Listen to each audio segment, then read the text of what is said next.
कि क्या मनीष कश्यप तमिलनाडु के जेल में भी जा सकते हैं क्या? बिल्कुल जा सकते हैं। अच्छा। अगर तमिलनाडु में कोई इस तरह का संगीन अपराध वो किए हों, जा सकते हैं वो। अच्छा, यही तो देखना है इस रिमांड के अंतराल में ही। एग्जैक्टली। अच्छा सर, काफ़ी केस आप लड़े होंगे, काफ़ी केसों पर आपकी पैनी नज़र रहती है।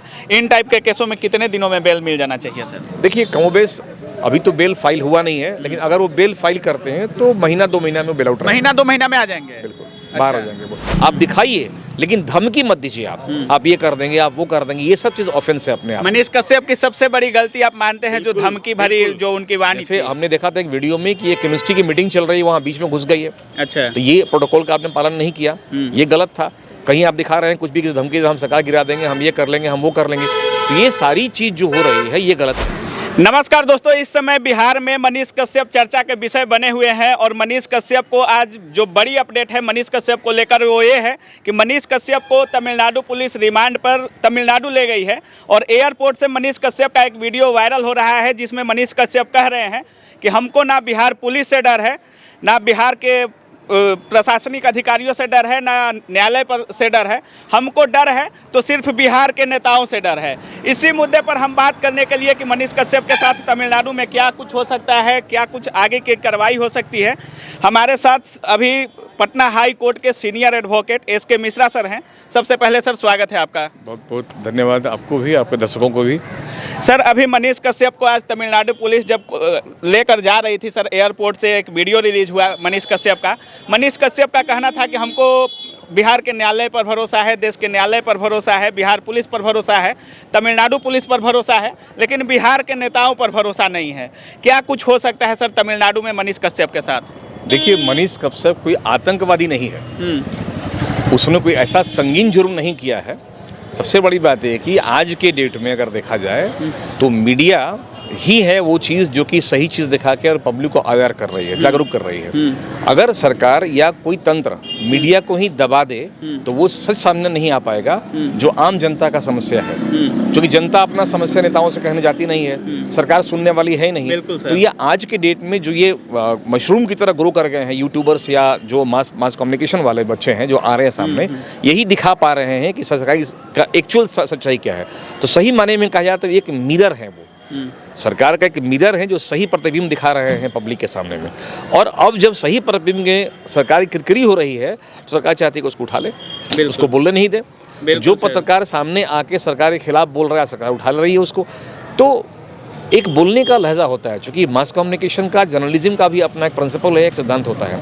आप बोलिए, आप दिखाइए, लेकिन धमकी मत दीजिए। आप ये कर देंगे, आप वो कर देंगे, ये सब चीज ऑफेंस है अपने आप। मनीष कश्यप की सबसे बड़ी गलती आप मानते हैं जो धमकी भरी जो उनकी वाणी थी? जैसे हमने देखा था एक वीडियो में कि ये केमिस्ट्री की मीटिंग चल रही है, वहाँ बीच में घुस गई है। अच्छा। तो ये प्रोटोकॉल का आपने पालन नहीं किया, ये गलत था। कहीं आप दिखा रहे हैं कुछ भी किसी धमकी से हम सरकार गिरा देंगे, हम ये कर लेंगे, हम वो कर लेंगे, तो ये सारी चीज जो हो रही है ये गलत है, ये उनको नहीं करना चाहिए। क्योंकि मास कम्युनिकेशन में ये बहुत इंपॉर्टेंट चीज़ है कि आपको अपने दायरे को समझना होगा पहले, और मनीष इसी गुनाहगार है। और एक गलती के चलते कई गलतियां सामने आ रही हैं। अब उनको पुलिस यहाँ से ले गई है, तो हम बता दें आपको कि 31 को 31 मार्च को उन्हें अपीयर होना है वहाँ पे तमिलनाडु में, और 4 को अपीयर होना है बेतिया में। अच्छा। तो तमिलनाडु पुलिस के पास 4 दिन का समय है, 31 से 4 के बीच में, कि इस बीच में वो अपना इन्वेस्टिगेशन करें। मतलब 4 दिन में मनीष कश्यप फिर बेतिया आ जाएंगे? बेतिया आना उनको है। अच्छा। क्योंकि बेतिया कोर्ट में उनको अपीयर होना है और बाकी जो प्रोसेस बेतिया का चलेगा वहां से, इसीलिए शायद एयरपोर्ट से जल्दी एरोप्लेन चलेगा। अदरवाइज 31 तो हो गया ना आज, 3 दिन। इसलिए आप ये नहीं कर सकते हैं कि मनीष गुनाहगार है या नहीं है, ये न्यायालय काम करेगा। न्यायालय अपना काम कर रहा है, ये न्यायालय पे छोड़ दीजिए। अच्छा सर, ट्रांजिट रिमांड क्या होता है? काफी लोग समझ नहीं रहे हैं सर, व्यूअर जो होते हैं। ट्रांजिट रिमांड का मतलब क्या होता है? देखिए, रिमांड का मतलब होता है रीबैक। मतलब जो आपने किया है उसके इन्वेस्टिगेशन को करने का अधिकार पुलिस को दिया गया है। या तो न्यायालय करती है या पुलिस करता है, दो ही तंत्र होता है, आम आदमी तो कर नहीं पाएगा वो। बिल्कुल सर। तो इनफैक्ट पुलिस के पास जनरली 3, 4, 5 या 7 दिन का समय होता है इन्वेस्टिगेशन कंप्लीट करने के लिए, अगर वो रिमांड लेती है कोर्ट से तब। अधिकतम अगर वो नहीं पूरा कर पाती रिमांड तो 15 दिन। उससे बेसी का प्रोविजन पुलिस के पास में नहीं है कि आप किसी भी आदमी को रख सकते हैं। सॉरी। अच्छा। और जुडिशियल रिमांड में अगर रहते हैं वो, मैंने अगर न्यायालय उसको रिमांड पर लेके और इंक्वायरी करवा रही है तो उस हालत में 60 डेज। कोई ऐसा हीनियस क्राइम अगर हुआ तो 90 दिन। ट्रांजिट रिमांड नाम का कोई चीज़ हमारे सीआरपीसी में मेंशन नहीं है। अच्छा। ये अलग बात है कि ये एडमिनिस्ट्रेटिव एक्साइज पावर है ट्रांजिट रिमांड का, कि जब भी कोई अभियुक्त दूसरे जिला का हो या दूसरे राज्य का हो तो उस हालत में वो कोर्ट से प्रेयर करके उनको अपने कस्टडी में लेके पूछताछ कर सकता है। उसको कस्टडी नहीं कहेंगे हम, ठीक है। अरेस्ट, पूछताछ के लिए जो रिमांड दिया जाता है। अरेस्ट और कस्टडी दो चीज हो जाता है। अच्छा। तो आप अगर कस्टडी में है तो सुरक्षित है। अच्छा, चूंकि तो क्या सर एक और जो लोग नहीं जान रहे होंगे सर, उनका एक सवाल ये भी पैदा होता है कि क्या मनीष कश्यप तमिलनाडु के जेल में भी जा सकते हैं क्या? बिल्कुल जा सकते हैं। अच्छा। अगर तमिलनाडु में कोई इस तरह का संगीन अपराध वो किए हों, जा सकते हैं वो। अच्छा, यही तो देखना है इस रिमांड के अंतराल में ही। एग्जैक्टली। अच्छा। अगर वो कोई इस तरह का संगीन घटना का वहाँ अंजाम दिए हों तमिलनाडु में, तमिलनाडु पुलिस और प्रूफ हो जाता है तब? बिल्कुल बिल्कुल। और अगर प्रूफ नहीं हुआ तो बेतिया बरी हो जाएंगे अपने घर, जैसे काम कर रहे थे काम करेंगे वो। अच्छा। तो उनके पास एक है कि इंक्वायरी पहले खत्म हो जाए, जो इन्वेस्टिगेशन चल रही है वो खत्म हो जाए, फिर अपना वो बेल फाइल करें। बेल में क्या होता है, सारे साक्ष्य बेल में चले आएंगे, पुलिस का भी जो रिपोर्ट है वो भी आ जाएगा, ये भी अपनी बात रखेंगे, न्यायालय जस्टिफाई करेगा, उसके बाद इनको बेल मिलेगा।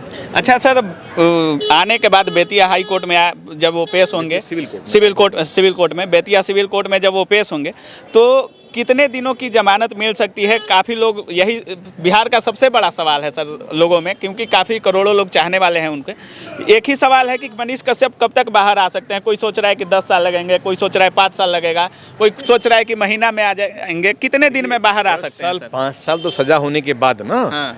बेल अगर होता है उनका, तो ये तो बात हुई कि आप परीक्षा दिए नहीं है, परिणाम के बारे में सोच रहे हैं। जब तक वो बेल नहीं फाइल करते हैं तब तक ये कैसे कर सकते हैं हम लोग कि वो बेल फाइल कर रहे हैं? बेल कब, मान लीजिए 5 साल वो बेल नहीं फाइल करेंगे तो कस्टडी में रहेंगे वो। तो बेल फाइल करने में कितना, बेल फाइल करने के बाद सर, बेल फाइल करने के बाद कितने दिन फाइल करेंगे? तो उनका जो क्रिमिनल एंटीसीडेंट मंगाया जाएगा, जो प्रीवियस कोई उनका हिस्ट्री क्रिमिनल का रहा वो मंगाया जाएगा, पहली बात है।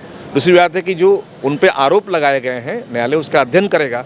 उसके बाद फिर दोनों पार्टी अपना प्रोसिक्यूशन भी रहेगी, डिफेंस भी रहेगा, दोनों बहस करेंगे। बहस करने के बाद ये प्रूफ हुआ कि नहीं ये बेल देने लायक है तो बेल मिल जाएगा। लेकिन सर काफ़ी केस आप लड़े होंगे, काफ़ी केसों पर आपकी पैनी नज़र रहती है, इन टाइप के केसों में कितने दिनों में बेल मिल जाना चाहिए सर? देखिए, कमोबेश अभी तो बेल फाइल हुआ नहीं है, लेकिन अगर वो बेल फाइल करते हैं तो महीना 2 महीना में बेल आउट, महीना 2 महीना में आ जाएंगे। बिल्कुल बाहर हो जाएंगे वो। अगर न्यायालय ने बेल दिया तब ये कहना उचित नहीं होगा अभी कि न्यायालय बेल दे ही देगा उनको, क्योंकि उनके अपराध जो हैं पहले का मुझे भी नहीं पता है और न्यायालय को भी नहीं मालूम है। अच्छा सर, जो ट्रांजिट रिमांड पे गए हैं तो क्या उनके साथ वहाँ पे कुछ बदसलूकी या मारपीट जैसी घटना तो नहीं की जाएगी? कभी नहीं। क्योंकि जब भी वो जेल से निकले होंगे तो उनका मेडिकल चेकअप हुआ होगा, उनका स्वास्थ्य का एक सर्टिफिकेट मिला होगा, और जब लौट के आएंगे तब भी मेडिकल चेकअप होगा। बहुत बहुत धन्यवाद सर समय देने के लिए और इतनी जानकारी देने के लिए। तो जैसा कि आप लोग देख रहे थे, हमारे साथ अभी हाई कोर्ट के सीनियर वकील SK मिश्रा सर थे और तमाम मुद्दों पर तमाम सवालों को हमने जानने की कोशिश की। बाकी आप लोग क्या सोच रहे हैं, अपनी राय कमेंट सेक्शन में ज़रूर दीजिएगा। आप लोग देख रहे थे काबिल न्यूज़। जय हिंद।